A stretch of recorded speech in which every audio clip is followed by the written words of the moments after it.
What's going on, everybody? Welcome back. CFC DP here for you, trying to break down and recapture what was one of the more wild transfer window days that we've had in recent memory. I know it's a Chelsea thing to have these trials and tribulations, twists and turns, if you will, of the transfer window happen to us, but today it really simplified that just to be, this is what happens when you're a Chelsea fan.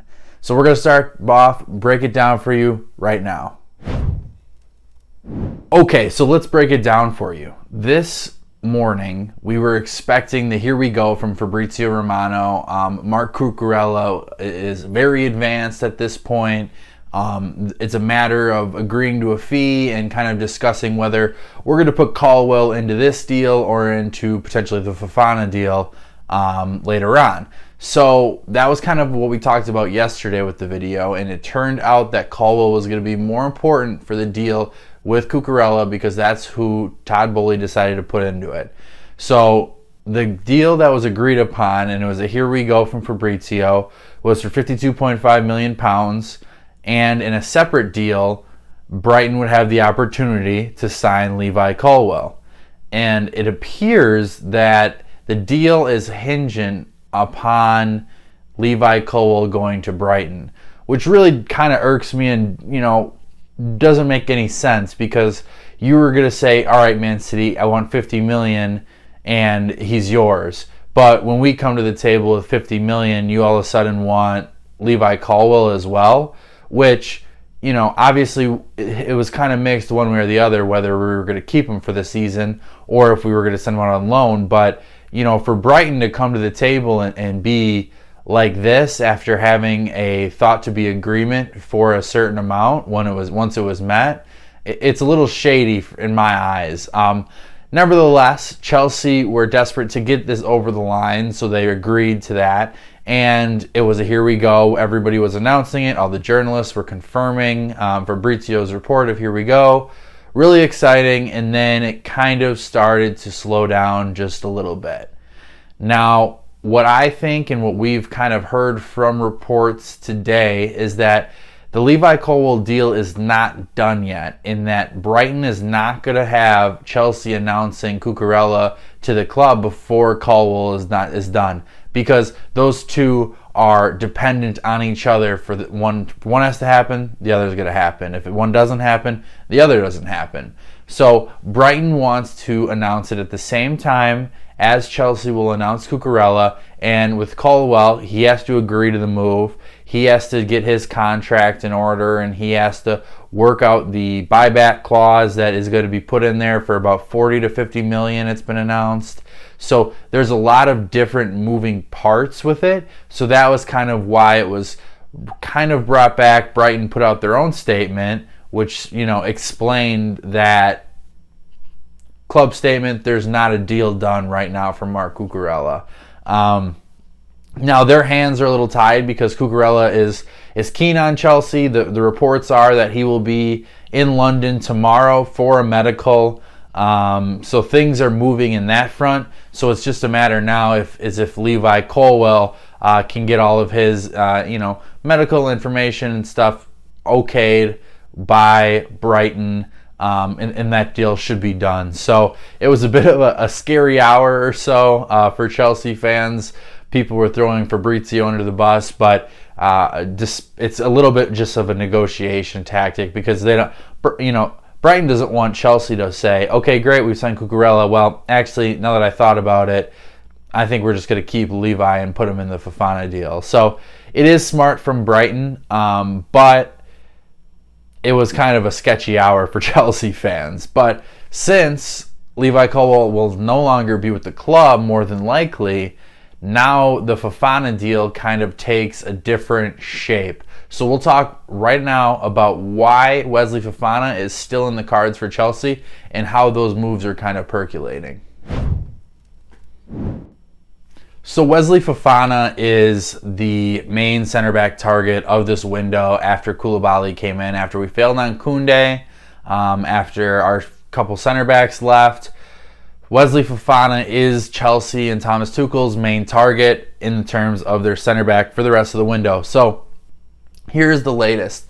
Chelsea today, according to Nathan Gissing, put together a £60 million offer to Leicester, probably fully knowing that that offer was going to be declined. It was a verbal offer, to my knowledge, and that was not going to get it done, as Leicester want $80 million. So the thought is that, is there a player now that Colwill is tentatively gone that can fit Leicester's bill? Now, there was reports today that Ruben Loftus-Cheek, Callum Hudson-Odoi are both players that Leicester have a bit of an interest in.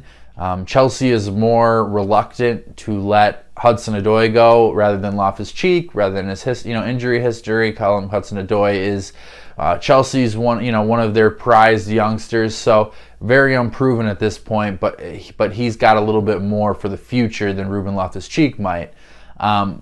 Leicester, on the other hand, might not be as willing to go for Ruben Loftus-Cheek, and is Ruben Loftus-Cheek going to make that move? Now, I think it would be beneficial for him to find a home where he can play regularly, but he has played and flourished in that right wing-back role for Thomas Tuchel, in some pretty big games. Real Madrid last year, he was the starting right wing-back, and he played a fairly good game, and that's a pretty big moment for Tuchel to throw a guy that, doesn't necessarily have a future with this club, but to throw him out there and against Real Madrid in a must-win game, it was impressive to see. So who the Chelsea board and coaching staff and Bowley want to throw in there is not necessarily clear at this point.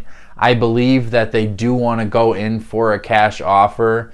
It's thought too that maybe £70 million, as well as some add-ons to get to that $80 million mark, or the £80 million mark, would get over the line with Fofana. But I think it's going to rely a little bit on the player to kind of push this move. Now, Leicester is not happy with Chelsea that they left it this way to go after one of their players, but after we kind of failed on De Ligt and Koundé and Ake and Kimpembe, this is kind of our avenue, and it's a player that wants Chelsea. So, tentatively, this is a deal that probably should get done. It's just going to say, can we make up that 10 million to get to 70? And is there an add-on structure that we can like? Because, Leicester is in dire needs of some funds. So to get them some money, even if that means they're selling James Maddison and Yuri Tielemans, it might be a bit of a rebuild over in Leicester. So Chelsea could probably take advantage of that, similar to they did with Lukaku when they didn't really want to sell him, but they ended up having to sell him. Now, it didn't work out. Hopefully Fofana works out better than Lukaku, but that's kind of what this situation is going to be with Wesley Fofana. So we'll see if we can get in the next couple of days some things. I know that Leicester, now that Colwill is not a ready-made replacement to go into that back line, is going to want to get this thing done in the next couple of days before, the first game's coming, and if they have to manage one game without a center back, fine, but they need to go and acquire somebody to fill that void for them, whoever that may be. So they want to see if this is going to get over the line. I'm sure Chelsea do too, so we'll see how this progresses over the next 24 hours or so. So now we get to the Barcelona segment of the show, and it is a couple of players. The first is someone that we've been kind of linked to the past couple of days, even more so, and that's Frankie De Jong. Now, Frankie De Jong is a really exciting young player. We're probably, if you're watching this video, you know what his situation is. He's due about 17 million euros from Barcelona. They cannot pay him. They want him to leave. He cannot register. They cannot register Rafinha. They can't register Lewandowski. They can barely register Rafinha. So, they really need De Jong to move on, because they also want to go after Bernardo Silva, Alonso, Azpilicueta. So this is a big part of Barcelona's summer to move on from De Jong. And Chelsea kind of have a need in that position too, because right now, depending on Ethan Ampadu's status, who potentially could be getting a transfer to Italy, you're going to need another defensive midfielder. And now De Jong isn't your prototypical He's kind of a tweener. He's not really a 6. He's not really a 10. He's not really an 8, but he's just a guy that you want to have in that defense, in that midfield, probably paired up with another DM. And is that DM here? I don't know if that's the case, but he's the guy that you're going to want on your team moving forward. And he's immensely talented. He has a lot of experience, a Dutch international.